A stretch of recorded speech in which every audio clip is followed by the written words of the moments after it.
அந்த 1.25 மணி நேரம் பேச்சு திரு விஜய் அவர்கள் கேட்கட்டும்.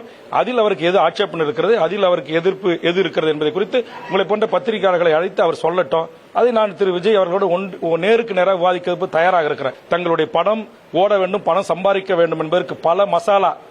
ஆக இதை தட்டி கேட்பதற்கு சில கருத்துக்களை வெளிப்படையாக பேசிதான் என் மக்கள் ஏன் இப்படி இந்த பண்பாட்டுக்கு எதிரான விடயங்களில் ஈடுபடுகிறீர்கள், என் இளம் பெண்கள், குறிப்பாக திருமணமாகாத பெண்கள் இதுபோன்று சினிமாக்காரர்களை பார்த்தவுடன் உணர்ச்சி வயப்பட்டுவதும் அவர்களை கட்டிப்பிடிப்பதும் முத்தமிடுவதும் கூடாது. நீங்கள் பிறிதொரு காலத்தில் திருமணமாகி மாற்றானவரோடு வாழ வேண்டிய காலத்தில் கண்டிப்பாக அந்த ஆண்மகனுக்கு ஒரு நெருடலை ஏற்படுத்தும். இந்த தவறுகளை என்னுடைய தமிழ் பிள்ளைகள் செய்யக்கூடாது. இங்க வந்தேரிகள் இன்றைக்கு சென்னையில் இருக்கிற நட்சத்திர ஓடல்கள்ல வெள்ளிக்கிழமான டிஸ்கோ என்கிற பெயரில் அங்க என்ன அந்த ஹோட்டல் நிர்வாகம் வச்சிருக்கிறான். நீங்க ஒரு இளம்பெண்ணோட உள்ள வந்தாதான் உங்களை உள்ள விடுன்றான். அந்த இளம்பெண் யாருடைய மகளா இருக்கலாம், யாருடைய தங்கையாக இருக்கலாம்.